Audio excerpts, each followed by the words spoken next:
Hey guys, welcome to a new video. Today is going to be my May TBR. That means these are the books that I would like to read in the month of May.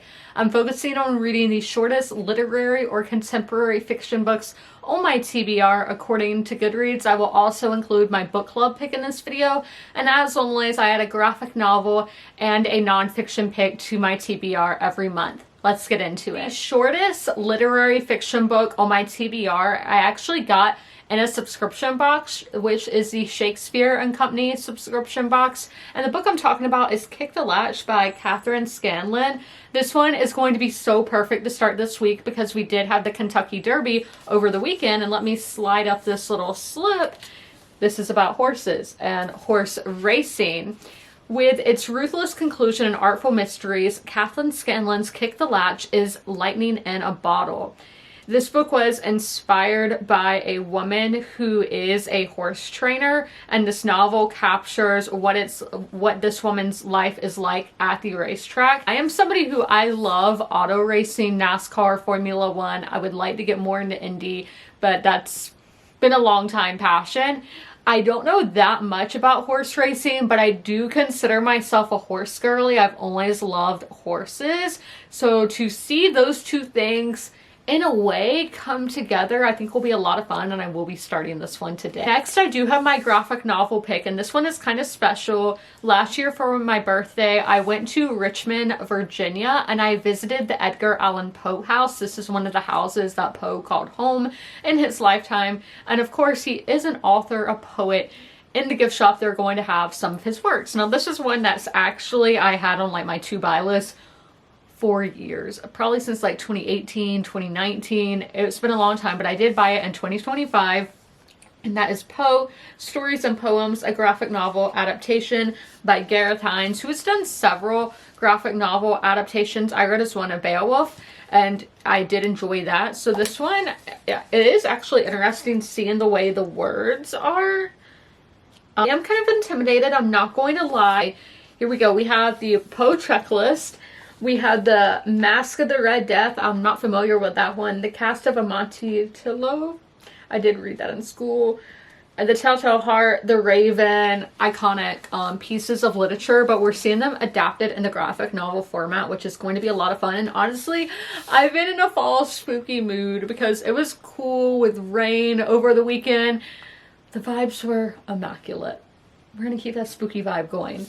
But at I didn't get this one stamped because it has the glossy pages, but at the museum, if you buy a book, they will stamp it for you. So that's super cool.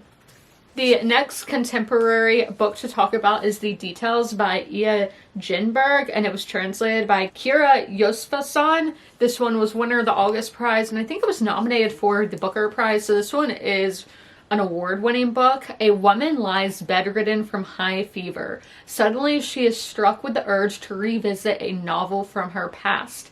Inside the book is an inscription, a get-well-soon message from Joanna, an ex-girlfriend who is now a famous radio host. As the woman flips through the book, pages from her own past begin to come alive, with scenes of events and people she cannot forget. The Details is a novel built around 4 portraits. The small details that piece together comprise a life. Exhilarating, provocative, and profound. It raises vital questions about the nature of relationships, how we tell our stories. The result is an intimate and illuminating study of what it means to be human. That's one of my favorite themes in books, of what it means to be a human.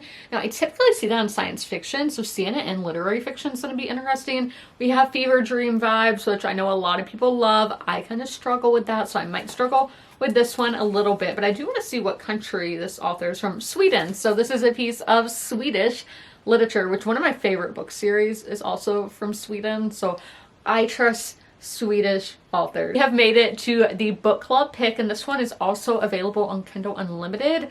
Not sure like when you're watching this because they do go up and down, but at the moment it is available on Kindle Unlimited. And that is The 5 People You Meet in Heaven by Mitch Albom. This is the book club pick. This is what we voted on. We have read from this author before, so I do think that is why it got traction in the votes this month. But this is about a man named Eddie who on his 83rd birthday sadly passes away. He's lived a very uneventful life. Gets to heaven and there's 5 people who are totally random, and these are the people that shaped his life, is my understanding of what this is. One by one, Eddie's 5 people illuminate the unseen connections of his earthly life.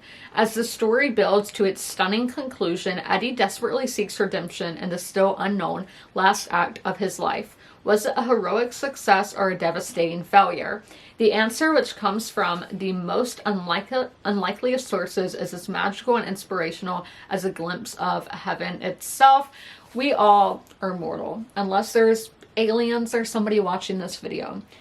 So I think this is going to be a very important story that we can relate to and will maybe make us reflect on our own lives. And I am always looking for reflective, thought-provoking literature because I want my mind to be working. I want to think.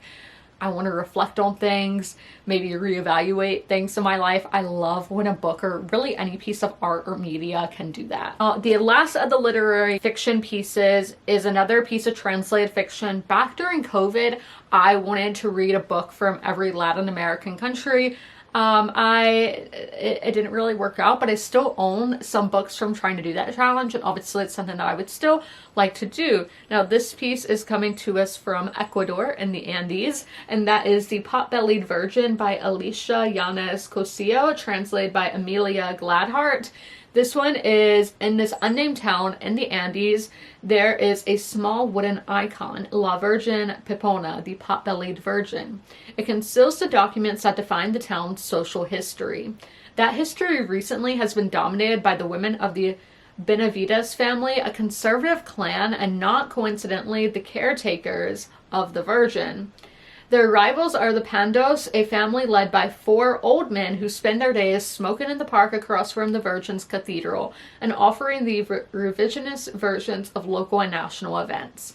When a military skirmish threatens the Virgin and a secret in her famous belly, the Benavides women must scramble to preserve their place as local matriarchs, without alerting the old Pandos to the opportunity that might enable them to finally supplant their rivals. I'm so curious what is in those hidden documents. Maybe if you like conspiracy theories, this is one for you.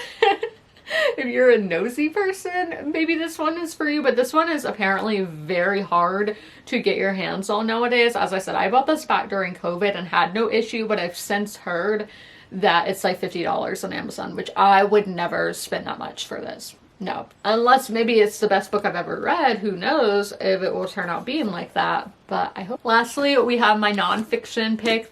This is just a random one that I saw at Half Price Books in Atlanta, actually in Marietta last year, and that is To See and See Again, A Life in Iran and America by Tara Brahimpour. I read a lot of Iranian authors, and that is one of the countries, if not the country, that produces the best writers, in my opinion. I think Iran and Ireland, and I think it's funny that they start with I's, and IR, oh my gosh, that is crazy. But those 2 countries just produce. But I have not read a nonfiction book. I have read The Complete Persepolis, which is the best graphic memoir novel that I've read, but I've never read, one that is told in words and not pictures. I saw this as like, yes, I need to do that because I've read so many fictional experiences about people going from Iran to America, that immigration story, but I've never read a nonfiction one, so that is why I picked this one up. At the height of the 1979 Islamic Revolution, 11-year-old Tara Brahimpour flew out of Iran with her family in 5 suitcases. After 15 years in America, she became the first member of her family to return to Iran, which that did happen in The Complete Persepolis. And I found that so intriguing because in a lot of books I read, fiction ones, the people usually don't go back to Iran, but it seems in nonfiction and in real life that doesn't seem to be the case. Here we go.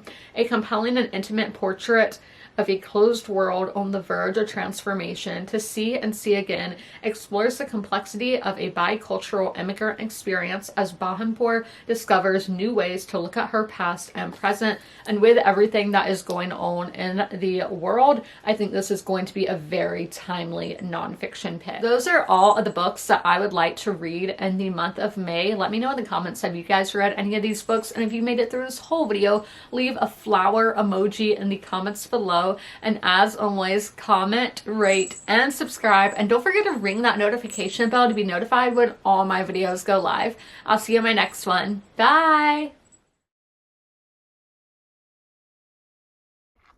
If you are familiar with my videos, you're used to seeing Sherman at the end of them. Sadly, Sherman has since passed away, but I would still like to encourage you guys to help your local shelters. Sherman was at the Darlington County Humane Society in rural South Carolina. I always have their link down below in the description if you guys would like to help them, but also help your local shelters as well. You can do that by donating, sharing posts like this one, volunteering, fostering, and adopting, which it's great to do all of those things. Great to help your community, great to help the animals in your community, and I cannot recommend it enough. All of my pets were rescues, they were strays or from animal shelters, and I love them so much, and I know how much love they can give, so knowing these pets at the shelter can equally give that much love, it's amazing. And y'all should totally take part and help out those local animal shelter pets, and please help them.